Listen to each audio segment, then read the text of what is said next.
మా డిమాండ్లు అనేవి పరిష్కారం కావట్లేనందున ఈ రోజు వినూత్నంగా బ్లైండ్ ఫోల్డ్ ప్రొటెస్ట్ అనేది చేయడం జరిగింది.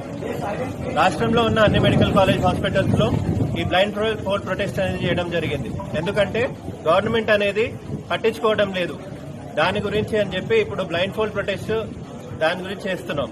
అదేవిధంగా 24th నుంచి మేము ఎలక్టివ్స్ ఇంకా ఓపీస్ ఇంకా వార్డ్ డ్యూటీస్ ఈ 3 కంప్లీట్ స్ట్రైక్ లోకి వెళ్లబోతున్నాయి. అదేవిధంగా ఎమర్జెన్సీస్ అనేవి ప్రస్తుతానికి రన్ అవుతాయి. ఎందుకంటే పేషెంట్స్ కి ఇబ్బంది కావడం అనేది మాకు కూడా ఇష్టం లేదు. స్ట్రైక్ వెళ్లడం అనేది మాకు సరదా కాదు. సో బేసిక్ గా మేము అడుగుతున్న డిమాండ్స్ అనేవి మొదటిది వచ్చేసి టైమ్లీ స్టైఫండ్స్. ఇప్పటి వరకు ఎప్పుడైనా కానీ స్టైఫండ్స్ పడాలి అంటే కనీసం 2-3 నెలలకు ఒకసారి పడుతుండే. కానీ ఈ గత 6 నెలల నుంచి ప్రతిసారి ఒక్కొక్క డిఎంఈ మేడం గాని లేకపోతే హెల్త్ మినిస్టర్ గారిని గాని ప్రతి ఒక్కరిని కలవడము, స్టైఫండ్ రావట్లేదని వెంట తిరగడము, రిప్రజెంటేషన్స్ ఇవ్వడము ఇలా చేస్తుంటే గానీ స్టైఫండ్స్ అనేది రావట్లేదు. సో ఈ ఇబ్బంది ఉండద్దు అని చెప్పి ఏపీలో చేసిన విధంగా రెగ్యులర్ గా స్టైఫండ్స్ రావాలి. అటెండెన్స్ ఒకసారి వెళ్లిన తర్వాత 2 days లోపల ఫైనాన్స్ డిపార్ట్మెంట్ నుంచి క్లియరెన్స్ కావాలి అని చెప్పి అదొక మేజర్ డిమాండ్. తర్వాత దీనికోసం అని చెప్పి ఒక గ్రీన్ ఛానల్ అనేది క్రియేట్ చేస్తామని మంత్రి గారు చెప్పిందే. పోయినసారి జనవరిలో స్ట్రైక్ నోటీస్ ఇచ్చినప్పుడు గ్రీన్ ఛానల్ అనేది ఒకటి క్రియేట్ చేస్తామని చెప్పారు, కానీ ఇప్పటి వరకు అది కాలేదు.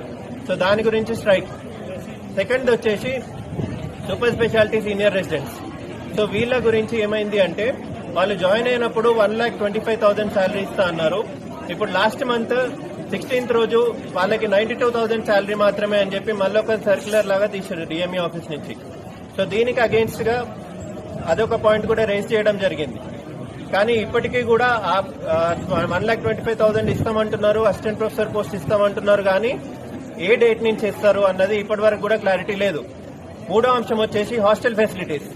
ఎన్ఎంసీ గైడ్ లైన్స్ ప్రకారం హాస్టల్ ఫెసిలిటీస్ అనేవి ప్రతి ఒక్కరికి ఉండాలి అని చెప్పి ఎన్ఎంసీ అఫీషియల్ గా ఇచ్చినది. ఇది ఈ అఫీషియల్ గా ఇచ్చిన నోట్ తర్వాత కూడా ఇప్పటికీ కూడా రాష్ట్రంలో ఏ ఒక్క పీజీకి గానీ ప్రతి ఒక్కరికి గానీ హాస్టల్ ఫెసిలిటీస్ కంప్లీట్ గా ఇప్పటి వరకు ప్రొవైడ్ చేయడం లేదు.